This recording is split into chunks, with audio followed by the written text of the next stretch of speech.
Yo, what up, y'all? What up? Just getting off work, man. Just decompressing and reflecting.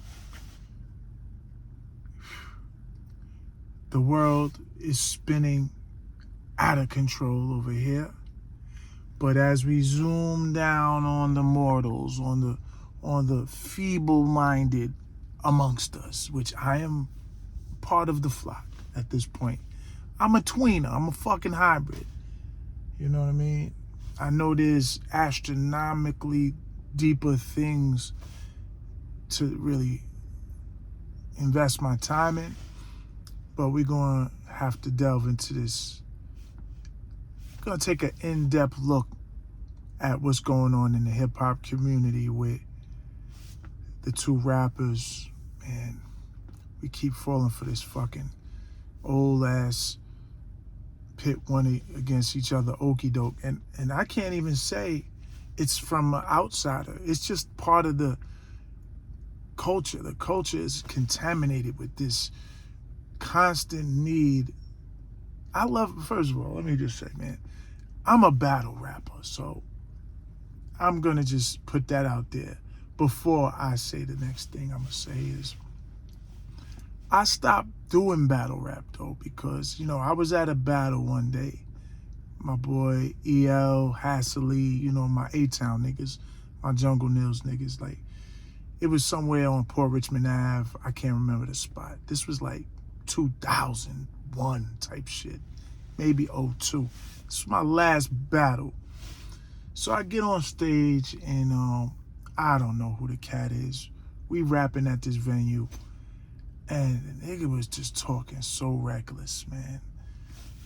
Like my moms, my sisters. He didn't know me from a can of paint, but it was the vernacular that I couldn't do. And I was just raised different.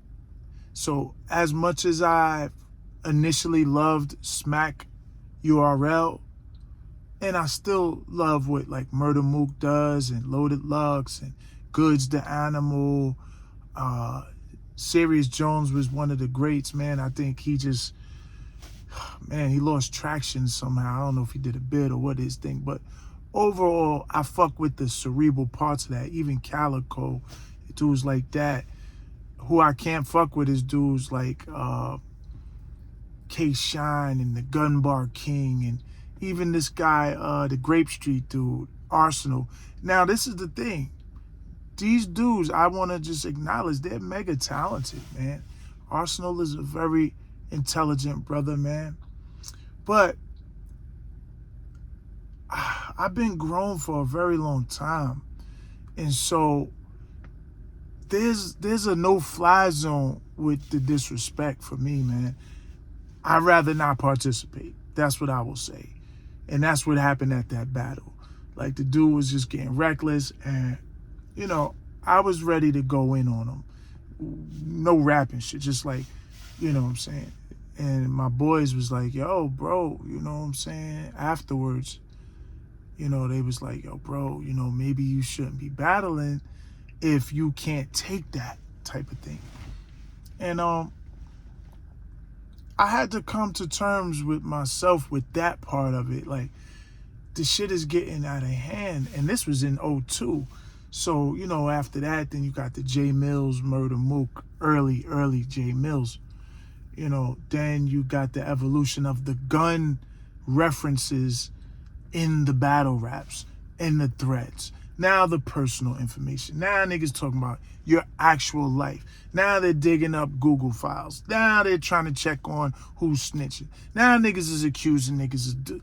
It's just turning to me like more of a soap opera, like gossipy. Like, I'm not looking up nothing about none of y'all niggas. I'm just gonna do my lyrical thing and see who's iller. I don't really honestly even care to diss you, but that's me, you know what I mean? And that's where I had to remove myself. So I say all that as the disclaimer that I'm for the battle rap at the root of it. Even what KRS did at the beginning of this shit, how he came at Shan, niggas tried to shit on him. And with this Jadakiss 38 Special conflict, I do understand the similarity. There's always a story behind a story, man. One thing I know from being just alive, I would say, being paying attention, but specifically in the hood, somebody gets shot, let's just say, 20 million stories like that. And initially, from the outsider looking in at it, they're like, wow, why would someone do that to a person? What was that about? They don't know what it's about. The newspapers might try to chime in. You might hear the newspaper, the Advance or whatever your local newspaper is, might try to chime in and offer their perspective. They're fucking the media. They what do they ask around the locals? The locals don't be knowing. So sometimes there's a backstory why a nigga even came at a person with any kind of aggression or violence, which hip hop has the potential to become that. So with the similarities between KRS and Shan and Mr. Magic, he even said some things about Mr. Magic and Marley Marl. Very disrespectful. This is early, so it's important for us to not lose our mind and backtrack to the foundational parts of the unhealthy foundational parts of hip hop. Because now, if we're on the streets, see, this is where it's a slippery slope and it's gray. I don't really like a lot of gray. I'm not a person who, like, if you fuck with me, you fuck with me. If you don't, you don't. If it's a go, it's a go. If it's not, it's not. I'm not really for the inconsistencies of gray areas, because that could be a wide range of bullshit all up in the gray area. So what are the rules? What I found out from my pops is this. And this is street shit. So this is where hip hop has to do better, because we're fusing street niggas. Initially, we're all street cats. Well, mostly, most of the rappers, most of the hip hoppers are from the streets. So when you making these threats or these allegations or these accusations, when you come at someone's character, etc., there could be penalties, violent penalties.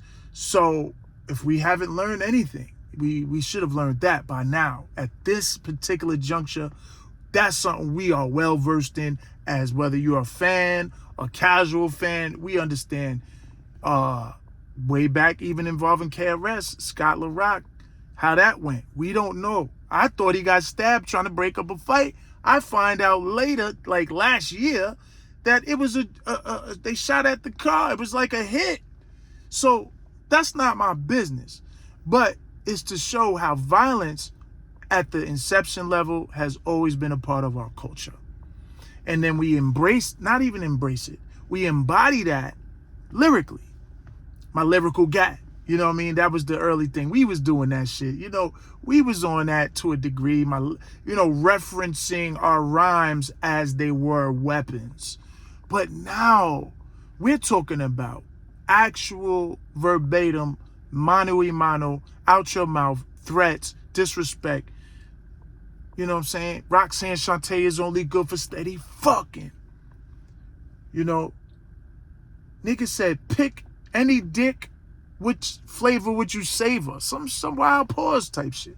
And I'm not a pause dude, but he was inviting niggas to cocks, essentially. KRS-One did that, yep. His mouth, he said, Mr. Magic, mouth, Marley Marl's only... I can't really even go back. I would have to go through the whole verse to get back on the memory of what he said. But it was like, your mouth is only good for sucking. Roxanne Shante is only good for steady fucking. So, and then we spin it forward. Then you get, LL going at Crush Mo D, Hammer, and Ice-T's girl. Chill. Niggas want to instigate shit. I battle any nigga in the rap game quick. Even your jiggling baby, as much as that was a party groove and a bop and a danceable tune, he had different intentions on that track. That was some genius shit. We were dancing to battle rap. You call that a battle rap? How you gonna go against an army with a handgun? I'm LL, and you don't understand, son. I'm a legend. On top of that, I'm living. Now you look booty like your bum misgivings. Whoever gassed you up, nah. How should I say it? Yo, he was always coming at who somebody. So, you know what I'm saying? Then you got the Math Hoffa shit, you know, with the young dude who later, credit to Math, because, you know, I watched that shit and I'm from that cloth of understanding that, please back up off me, you're way too close. You know, the brim of his hat's in his face. There's probably spit particles. He even gave him an out. Like, look, bro, please chill. Like, he did it to me, in a composed way. It wasn't like he just crashed out right off top rope type shit. But the dude just was in his moment. You know what I mean? And sometimes you got to see that coming. You know, you be in a defensive position, or maybe not violate at all. That's the map. So that's what my pops told me. He said, look, this is a very good jewel for whoever's listening. If you're into crossing lines with people, we're fucking well into our fucking adult life now. I don't know who's out here trying to get stripes or playing violation game. Like, this is just for kids to me. Respectfully, I don't mean to go at nobody, but when you start trying to diss people and, you know, talking about niggas, girls, like, we way too grown for that shit. My personal on that. But my pop said this: don't violate nobody, because once you commit to that, you don't get to have a say in how the repercussions come. So I know stories, real stories, without getting personally into it, people who have resorted to hands and the other person retrieve weapons. He maybe a smack, a punch turns into gunfire, funerals. So, you know, you say something, niggas, you know, your Code D telling, you know, whatever. So what I'm saying is, repercussions are a real aspect to what comes out your mouth. So that's where, even as kids, your mother, we learn early, watch your fucking mouth. You're pussy. You a bitch, nigga. All of this is fighting. You know, suck my dick. This is the grounds for physical altercations. Just from the culture I come from, that we come from. It's safe to say, whoever's hearing this, y'all don't need to be coached up on this shit. So with that said, I thought, you know, at the root of it all, the guy 38 first. Let me just say this about the guy 38 Special. I am 38 Special, in a sense.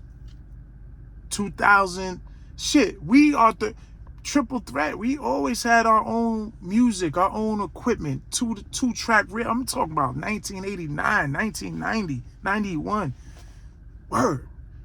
One of the few island cats who could say, yo, I was not inspired by Wu-Tang.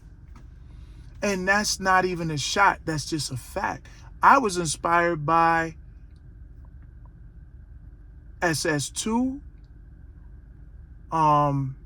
Special Ed, Kane, you know, G-Rap, you know, dudes like that, you know, Rakim a lot. Like, you know, I'm from that. And then, you know, EPMD came, you know what I'm saying? That's where a lot of my inspiration came from. And that's just what it is. It's not a shot at nobody. So, but I'm proud to say, you know, on the island, we was already doing our numbers. You know what I'm saying? So what that entailed was buying equipment off fiends off the streets, you know, give them 2 bags of work, get a fucking amplifier, get a tape deck, you know, God forgive me, but karma is real. None of that shit made it and lasted throughout time. All the dirty money shit I've ever invested in clothes is all gone. So I'm just spiritual enough to understand dirty money, but America's been thriving off dirty money. But look at the shape of America too. It's in bad shape. So I still stick to the system of karma. But my point is this. I understand what 38 Special's position is. It's like, yo, what kind of shiesty shit is you on, my G? This is how he's coming at it. That's where it's like KRS went at Shan, because there was some, I believe he went up into Mr. Magic, up to the radio, like, yo, I got this record, break the record. And I don't know, I guess Mr. Magic or whoever was up at the station was fronting on Boogie Down Productions. You know what I'm saying? And so KRS went to war. You know what I'm saying? That's grounds for war.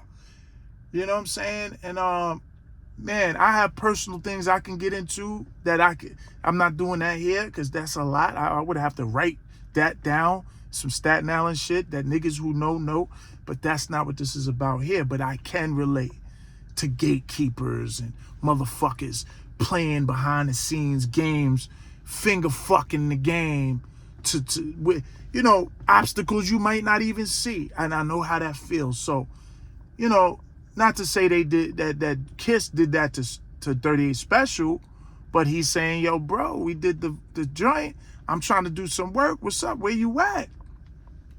I feel them brothers should have just had a phone call or neutral dudes. They both street cats, I allege. So, like, yo, my man, I know that nigga. Like, yo, get that nigga on the line. And y'all discuss that. And you get to the bottom of that. And it's a case open, case closed type of thing. But it seemed like the line was left open. He didn't respond. He didn't get no responses. So now you got me looking crazy out here or feeling crazy out here. So do we get in our feelings? Absolutely. You know what I'm saying? For certain. I just got in my feelings, about shit. I take a lot of shit to heart because shit, when you rolling around with your heart on your sleeve and you really sincere about what you do and people come with other than energy, that shit be cutting. I'd be like, oh shit, you would do that? You like when Run in the movie Crush Groove, when Run signed with Beaker. I mean, I'm young, taking in the jewels. Like Russell, played by Blair Underwood. Salutes to him. He's a unsung actor that should have did bigger things. Great actor, Blair Underwood. But he played Russell Simmons, and when he found out Run signed with Bleecker at Galaxy Records, he felt violated. Like, nigga, you would do that? But at the same time, see, this the behind the scenes shit. Russell grabbed Sheila. He made her look like a clown on stage when he brought Sheila out. He just tried to get his entrepreneur thing on, and Russell was not respecting Run's grown man handle.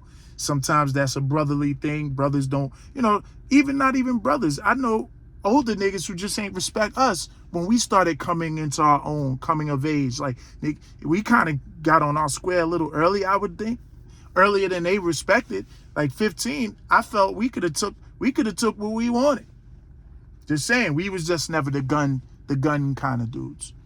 But that's the point, is like the respect. So what are we talking about?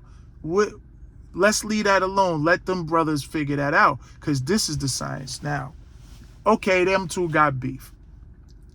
So what? So what are we gonna do about it? Now everybody in New York going try to promote some kind of war between upstate and Schenectady and Albany and all these dudes. What is that? And then peep the Ku Klux Klan move of it all.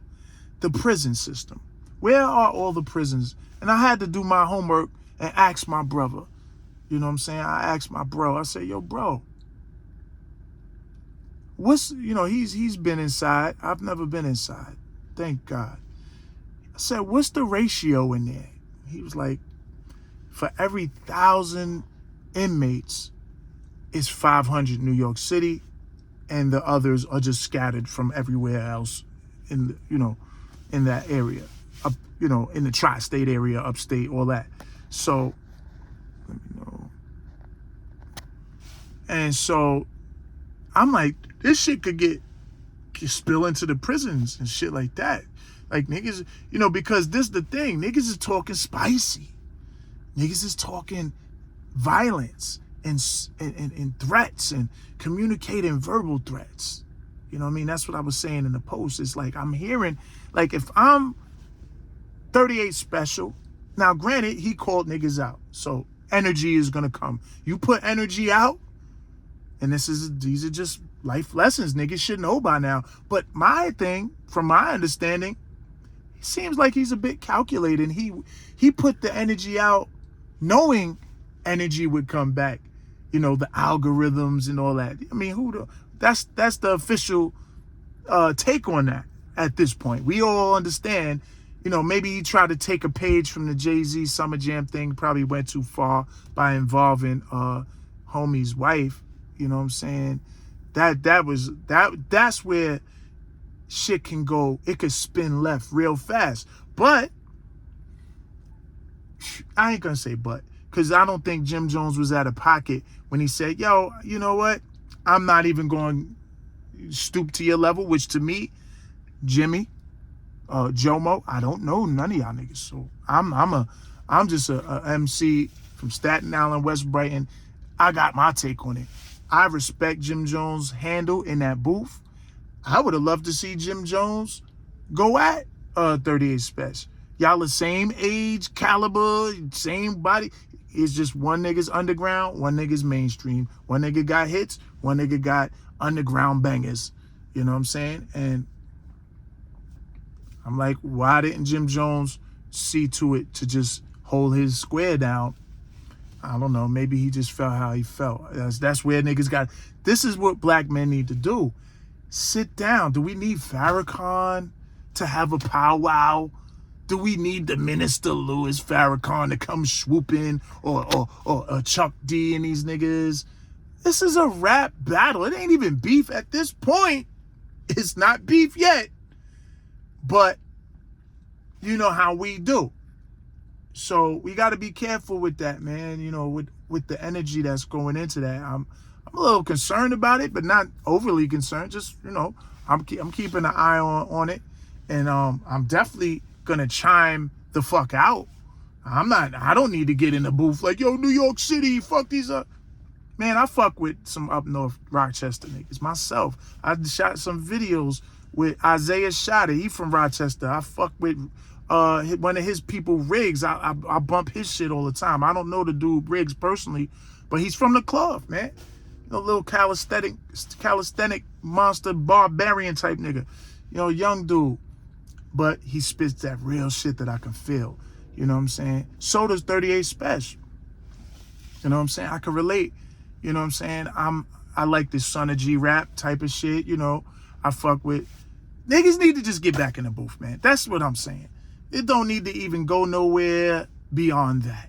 Do a versus. Get Trilla involved. Get Timbaland and fucking Swiss Beats involved. Whatever. Handle that shit with the music, man. For this shit get fucking retarded. When we out here looking stupid. That's the thing too. They watching us. And this is the elder statesmen. We not little niggas. The 38 Spesh nigga, Benny, all of these niggas is everybody grown. Everybody on grown adult time. So people watching us like we crazy. First.